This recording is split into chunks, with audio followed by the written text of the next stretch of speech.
J'ai décidé de partager les 3 millions de dollars entre ma mère et moi, après les funérailles de mon père. Jacques, sans permission, a regardé les documents de l'héritage et m'a dit, « Kelly, ne sois pas trop gourmande. Enfin, je peux quitter mon travail.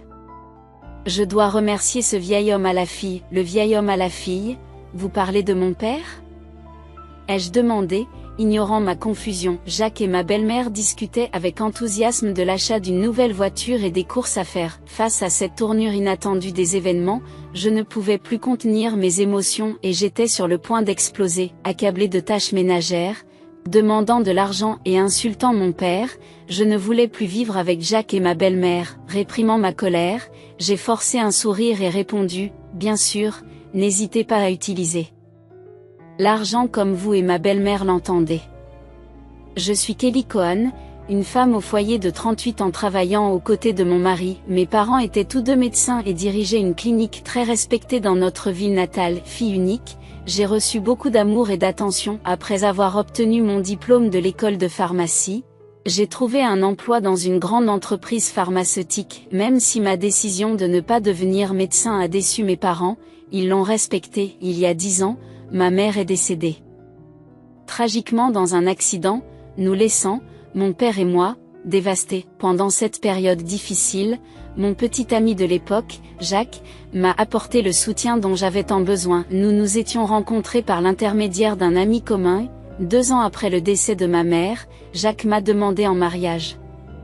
Bien qu'il soit un salarié ordinaire de l'industrie alimentaire et des boissons, Jacques gagnait beaucoup plus. J'étais convaincue que nous pourrions surmonter tous les obstacles et construire une vie heureuse ensemble. Lorsque j'ai annoncé nos fiançailles à mon père, il a été ravi. Il a exprimé sa gratitude à Jacques pour m'avoir soutenu et lui a demandé de continuer à prendre soin de moi. Face à mon père, Jacques s'est tenu droit et a promis, je la rendrai heureuse. Aux côtés de Jacques, j'ai ressenti une vague de bonheur. La semaine suivante, nous nous sommes rendus dans la maison de la famille de Jacques pour annoncer notre mariage. Sa mère, maquillée et divorcée du père de Jacques, m'a rudement évalué.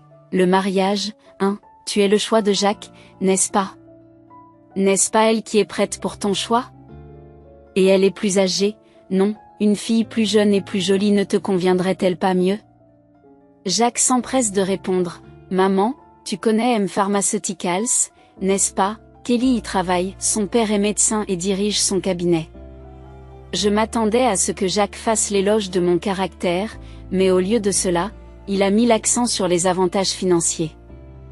En entendant cela, l'expression de sa mère s'est transformée en satisfaction. Oh, Jacques, tu aurais dû me dire des choses aussi importantes plus tôt, cela change tout. J'approuve le mariage avec joie. Enchantée, Kelly, merci.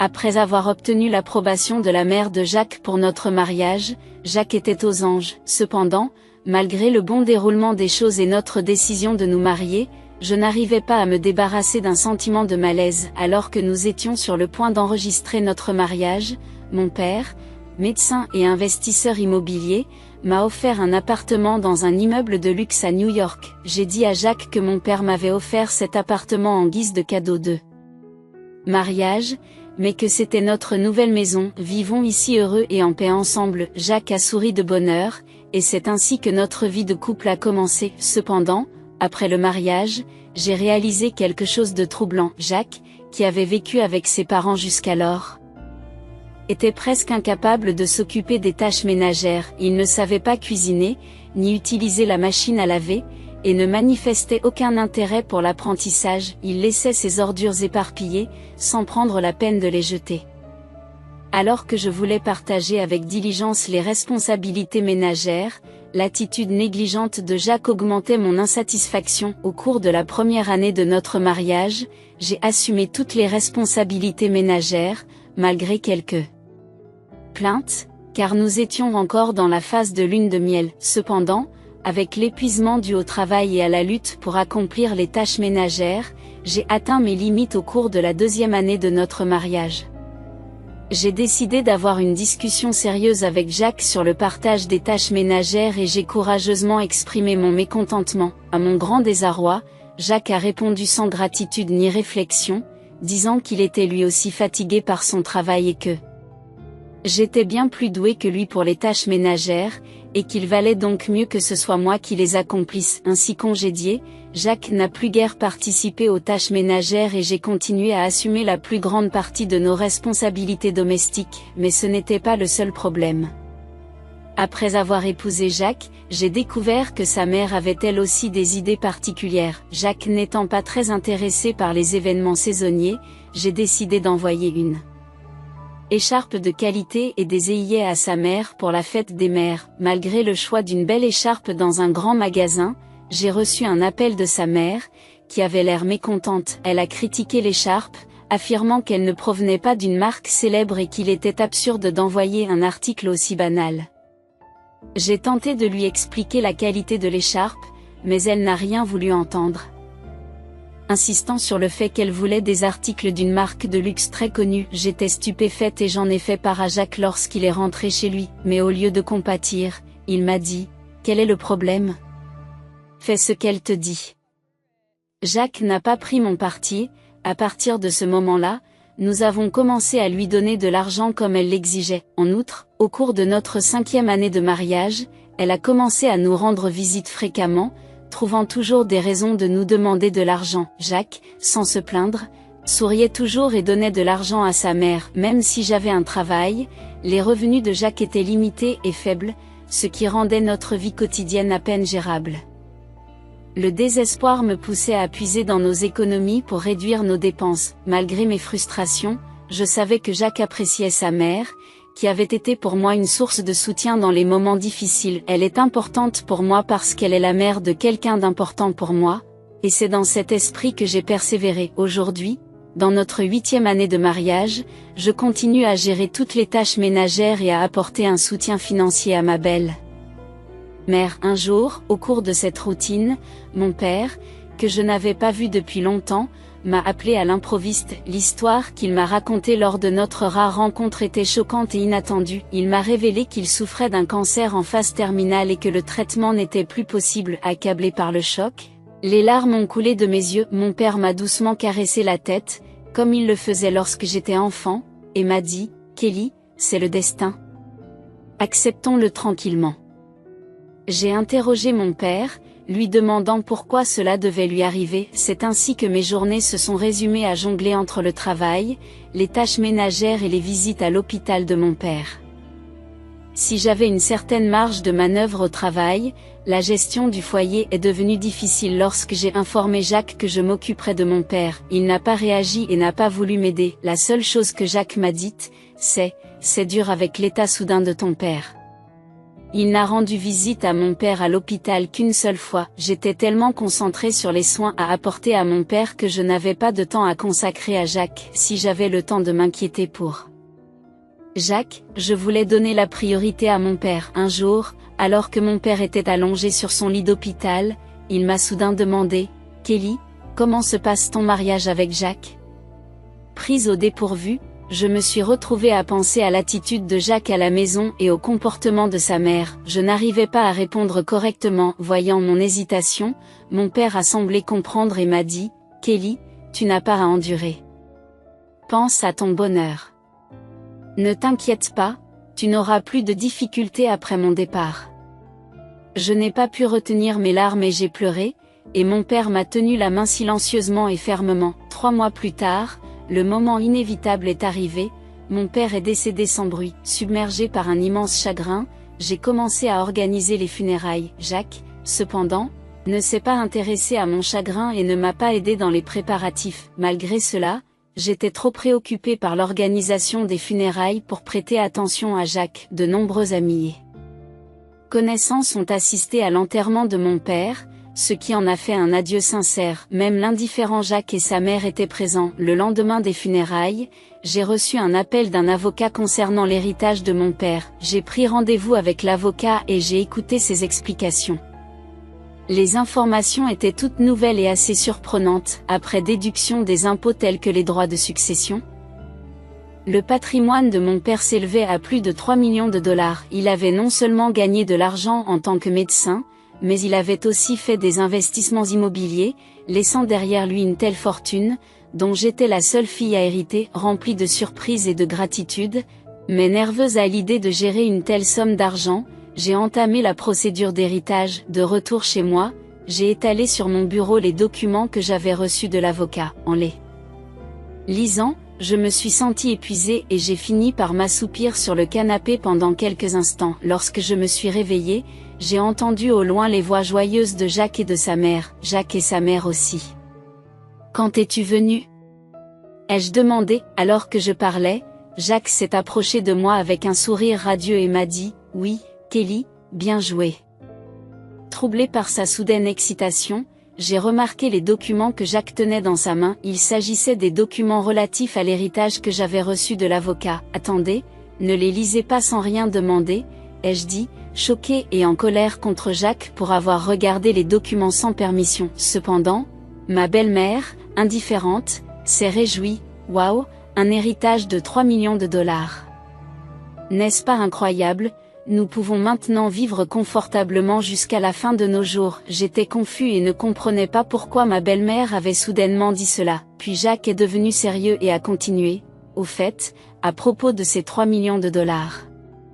J'ai décidé qu'ils seraient partagés entre ma mère et moi. » Cette conversation a eu lieu juste après les funérailles de mon père. Jacques, qui avait regardé les documents relatifs à l'héritage que j'étais censé recevoir sans autorisation, m'a dit « Kelly, ne sois pas trop gourmande. Oh, maintenant je peux enfin quitter mon travail, je dois remercier ce vieil homme à la fille. » Le vieil homme à la fille, tu parles de mon père ? Je l'ai accidentellement dit à voix haute. Eh bien, de toute façon, procédons au processus d'héritage et versons l'argent sur notre compte commun dès que possible.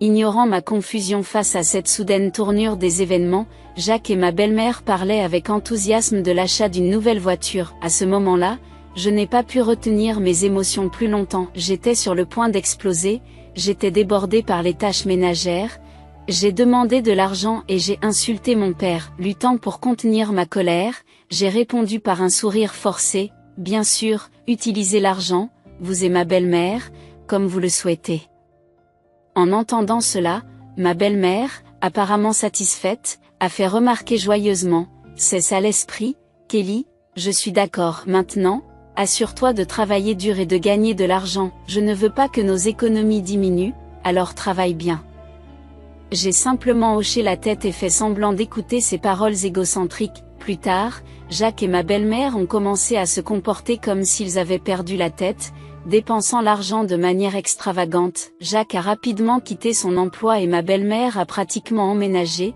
restant constamment avec nous. Ils partaient le matin et revenaient avec des articles de marque de luxe qu'ils avaient achetés à prix d'or. Le restaurant 3 étoiles que nous avons visité aujourd'hui n'était pas aussi impressionnant que je l'avais prévu. Oui, c'était un peu décevant pour nous, les sophistiqués. Ils conversaient comme s'ils étaient des célébrités fortunées, tout en me laissant toutes les tâches ménagères comme si j'étais une domestique. Jacques semblait croire que l'héritage de mon père arriverait bientôt. Il a négligemment retiré de l'argent de notre compte commun, ce qui a entraîné une diminution rapide de mon épargne de 100 000 $ lorsque j'ai protesté contre leurs dépenses excessives. Jacques s'est contenté de rire en disant « De quoi parles-tu ? Les 3 millions de dollars ne sont-ils pas pour bientôt ? Ce genre de dépenses n'est pas grave. » Malgré mon avertissement, Jacques ne m'a absolument pas écouté. Un mois plus tard, Jacques et ma belle-mère sont partis brusquement pour un voyage à Hawaï, me laissant derrière eux. Après leur départ, j'ai décidé d'agir. Environ une semaine plus tard, alors que je me détendais à la maison, j'ai entendu frapper fort à la porte. J'ai jeté un coup d'œil à l'interphone et j'ai vu Jacques et ma belle-mère, tous deux vêtus de chemise aloha, devant la porte. J'ai demandé « Qu'est-ce que vous voulez ?»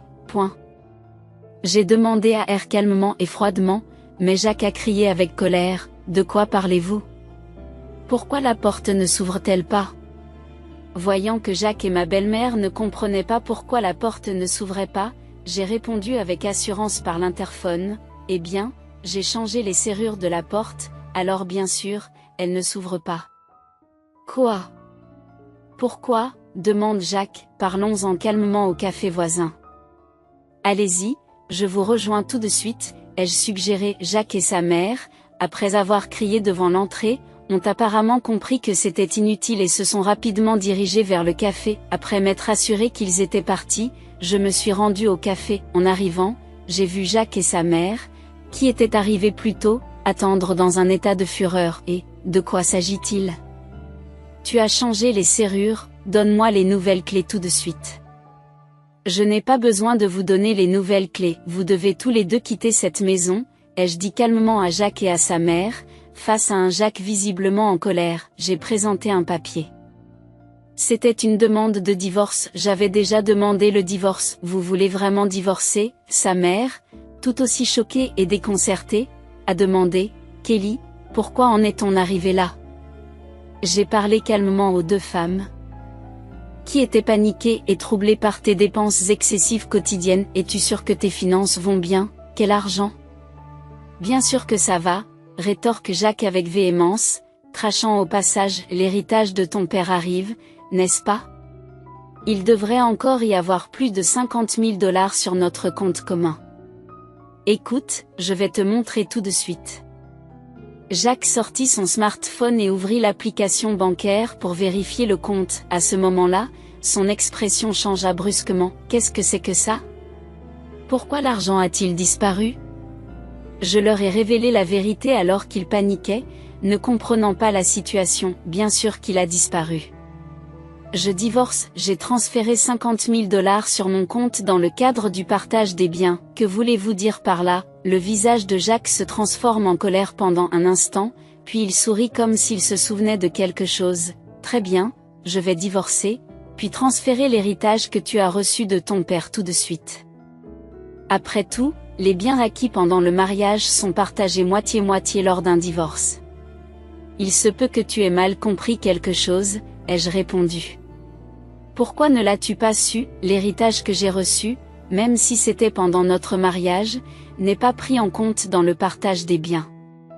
Il y a eu un moment de silence entre nous, puis l'expression de Jacques et de sa mère a changé radicalement. Peut-être croyait-il vraiment qu'il recevrait une partie de mon héritage. Je suis restée bouche bée et n'ai pu que soupirer d'incrédulité. Non, ce n'est pas vrai, c'est impossible, dit-elle, le visage rougi par un mélange de déni et de colère. S'il vous plaît, vérifiez par vous-même, ai-je dit en me moquant. Jacques a commencé à faire des recherches frénétiques sur son smartphone. Selon cette loi, les biens hérités d'un parent par l'un des conjoints sont considérés comme des biens séparés et ne font pas l'objet d'un partage entre les conjoints. Lorsque la mère de Jacques a vu cela à l'écran, elle a été choquée. Jacques s'est alors approché de moi, me suppliant désespérément de ne pas divorcer parce qu'il n'avait pas d'économie et pas d'emploi. Face au plaidoyer de Jacques, je lui ai fermement dit d'assumer la responsabilité de ses actes et que je n'oublierai jamais la façon dont ils m'ont tout de traiter. Intimidés par mon attitude ferme,